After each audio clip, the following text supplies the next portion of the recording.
A developing storm system will throw some snow towards central and eastern Kentucky. A brand new call for snowfall just ahead. He was a leader in Kentucky politics for decades. Tonight, a look at a legacy former U.S. Senator Wendell Ford leaves behind. How people in a central Kentucky town are looking to experts in bigger cities for help solving a growing heroin problem. Tracking, alerting, protecting. This is WKYT News at 11.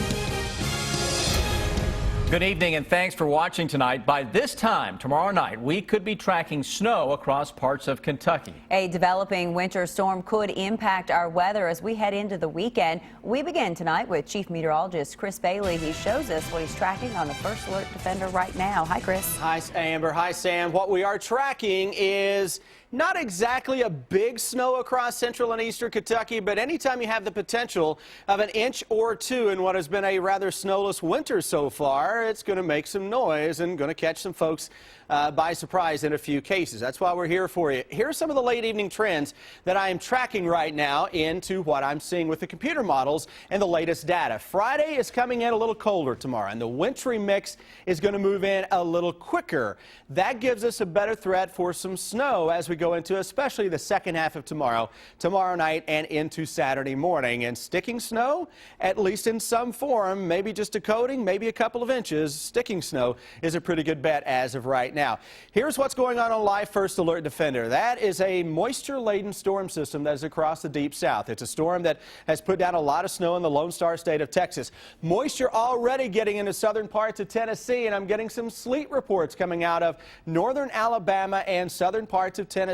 So if we're getting sleet reports that far south, kind of stands to reason that you're going to see this trend a little colder as we go into the bluegrass state, as that moisture gets into town as we go into the day tomorrow. The new call for snowfall, really not a whole lot different from what I was talking about a little earlier. I've nudged that back line a little farther to the north and northwest. I've bumped up to a locally higher category into parts of north central and northeastern Kentucky, where a couple of smaller areas, guys, may pick up a little better than an inch or two in some areas. Also added a little extra bonus snow to far southeastern Kentucky for Saturday morning. Coming up here in just a few minutes, in about 10 minutes on your hour-by-hour forecast, we'll show you why we're going to be tracking a band of snow that sets up from southwest to northeast. The latest computer models will have the breakdown.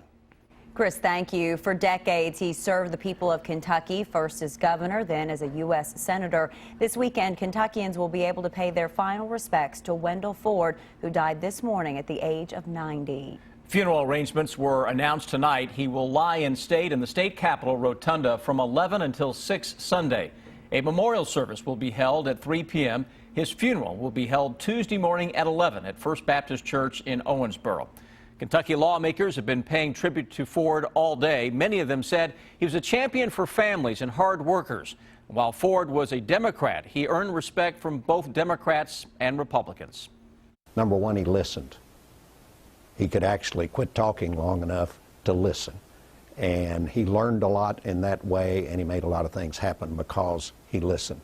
I had the opportunity to watch my Senate colleague up close as he ascended to leadership in his party and established himself as a leader on issues of importance to my state. Those who knew Ford also say his legacy will be seen here in Kentucky for generations to come. And you'll find an example at the University of Kentucky. Tonight, Garrett Weimer explains in our top story at 11. He left his mark as a politician. If I played a small part in making Kentucky a better place to live and raise your children, then I've made a contribution. But here at UK, you'll find he also left his mark. This loss is tremendous. Eugenia Toma is the Wendell H. Ford Professor at UK's Martin School of Public Policy. Toma grew close to Ford when he worked there with her. I talked with him just a week ago, and we said goodbye. But he'll never be forgotten, not here.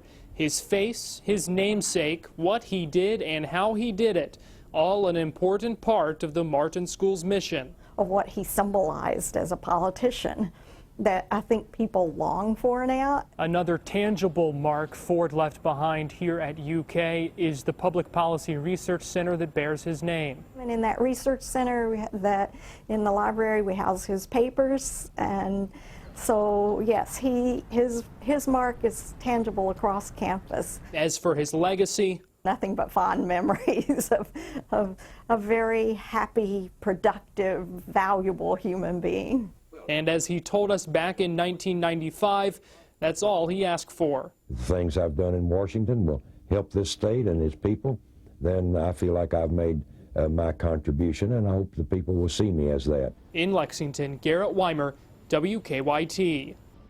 At this point, the collection of Ford's correspondence, papers, and oral histories at UK libraries is closed, but a spokesman says they will work with Ford's family to get their thoughts on when to open the collection for research.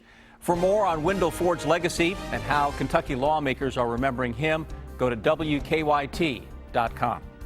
It is a big problem in a small central Kentucky town. As a WKYT investigation found last fall, healthcare workers have noticed a dramatic increase in the number of heroin overdose patients in Cynthiana.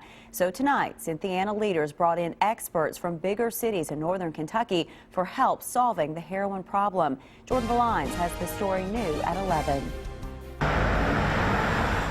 It's a drug that's infiltrated through Kentucky's bigger cities down to the smaller counties. Just last month, we had 123 overdoses. A drug plaguing people of all backgrounds. I've seen friends die. I've had friends with family members die. This drug, heroin, It's affected so many people. was the main topic on the table at Thursday's community meeting. Wake up and pay attention to the signs that are in front of you because they are there. Where experts educated folks on the drug itself and how to know when someone's using. I'm talking to him and he's going like this. Almost everyone had a story about an addict they knew or a story about being an addict themselves. You're constantly hearing like a voice saying you need more, even if deep down you don't really want more. At Thursday's meeting, they passed out overdose prevention kits, and inside were 2 doses of Narcan. Now, this is a new way to administer a life-saving dosage of medicine meant to reverse the effects of heroin. Holly Rosenberger, now 4 years sober, is hoping that medicine like Narcan will become more easily accessible. And if someone would die on overdose and they didn't have Narcan or naloxone there to bring them back to life, that person might have not been able to do something that they would have gone and done great things if they would have survived. All to help the folks whose shoes she's walked in. In Harrison County, Jordan Valines, WKYT. Health experts at tonight's meeting said there were more than 200 deadly heroin overdoses in 2013 statewide, and they expect that number to triple for 2014 once the final numbers are reported. One of the Kentucky teenagers accused of going on a multi-state crime spree is back in the Bluegrass State tonight. 18-year-old Dalton Hayes was arraigned in Grayson County this afternoon, crying and visibly upset. Hayes pled not guilty to statutory rape, criminal mischief, trespassing, theft, and burglary. He's been appointed a public defender. Police say Hayes and his 13-year-old girlfriend, Cheyenne Phillips, were on the run for 2 weeks. They were found in Florida last weekend. Also today, Cheyenne's mother, Sherry Peters, pled not guilty to custodial interference. The attorney for a state senator arrested for DUI says the charge should be dropped because of a more than 100-year-old Kentucky law. During a hearing in Franklin County today, Senator Brandon Smith's attorney asked the judge to dismiss the DUI charge. Smith was arrested on the opening night of the legislative session. His attorney cited a statute in the Kentucky Constitution. It says members of the General Assembly will be privileged from arrest during the legislative session, except in cases of treason, felony, breach, or surety of the peace. The request didn't sit well with Mothers Against Drunk Driving. Everyone who lives in the state of Kentucky, everyone who lives in the United States should be held accountable if they broke a law. The statute in question was ratified in 1891. The judge did not rule on the request today. Smith represents the 30th District, which covers much of southeastern Kentucky. Tonight, police say the same man could be behind robberies in 4 central Kentucky cities. 2 of them happened this morning, about a half an hour apart. Police say a Cash Express in Versailles and a check into cash in Frankfort were robbed. In both cases, police say the description of the robber is similar. Police say robberies at check cashing businesses in Lexington and Nicholasville could also be connected. They have not made any arrests. A fire at a Nicholasville apartment building forced some families from their homes today. It happened early this morning along Edgewood Drive. Firefighters say the fire started in a laundry room of one apartment and then spread. Firefighters helped everyone inside the building get out safely. They say no one was hurt. We all just grabbed what we could grab and left out of the apartment, and we've been out here ever since 3:30 this morning. Firefighters say one apartment was destroyed and another had smoke and water damage. The owner of the building thinks people who live in 3 other apartments should be able to return home next week. Firefighters think the fire is accidental. We have an update tonight on the efforts to redraw school boundaries in Fayette County. The committee in charge of redrawing boundaries held its 18th meeting tonight. Committee members say they completed a first draft of elementary school boundaries. They expect a map of that draft to be posted online tomorrow for the community to see and to give feedback. The committee will begin reviewing middle school boundaries next week. Some frightening moments for people inside a Lexington apartment building when a car crashed into the side of it. In 9 minutes, why the driver now faces charges. And then we now know the cause of a massive fire in New Jersey that forced more than 1,000 people from their homes.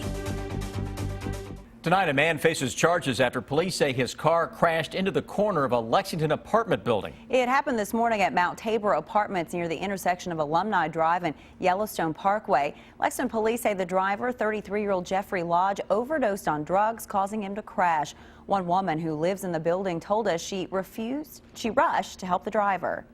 That window right there, that's where I was standing, right in front of that window. And so that immediate boom, yeah, I knew that it was impact on the building. I didn't know whether to look out the front or the back, and so I just went out the back door because I can see more, and there it was. And so I bent down immediately because he was conscious and looking around, and I bent down immediately to look at him and ask him if he was okay. Well, Lodge was taken to the hospital. Police have since charged him with DUI and other traffic offenses. No one else was injured. 2 families had to find another place to stay tonight. Firefighters now think they know what caused a massive fire that tore through a New Jersey apartment complex. The fire forced more than 1,000 people from their homes last night in Edgewater near New York City. Firefighters now say workers doing some plumbing repairs in a wall accidentally sparked the fire. The fire is now under control, but it's still smoldering tonight. Firefighters say that 4 people suffered minor injuries. A Kentucky man charged in the death of his niece more than 15 years ago has agreed to a plea deal. Stanley Deshawn took an Alford plea for manslaughter today in Bullitt County. That means he doesn't admit guilt, but acknowledges there is enough evidence to convict him. Prosecutors recommend a 20-year sentence. Deshawn had been charged with murder for the 1999 death of 17-year-old Jessica Deshawn. Police say she was killed after disappearing from her home. A strange rescue in Woodford County today. A horse became stuck in a swimming pool behind a home. Rescue crews say the horse broke through a fence nearby and tried to walk across the cover of the in-ground pool. The owner of the home woke up this morning and saw the horse in the water and called for help. Not knowing what that cover was, walked out on it and fell through. And of course he was in distress and tied up in that cover. Firefighters, emergency managers, Woodford County Animal Control, and Anderson County Large Animal Rescue all pitched in to pull the horse out of the pool. A vet checked out the horse, and it's said to be doing okay tonight. A little premature swim. Glad he's okay.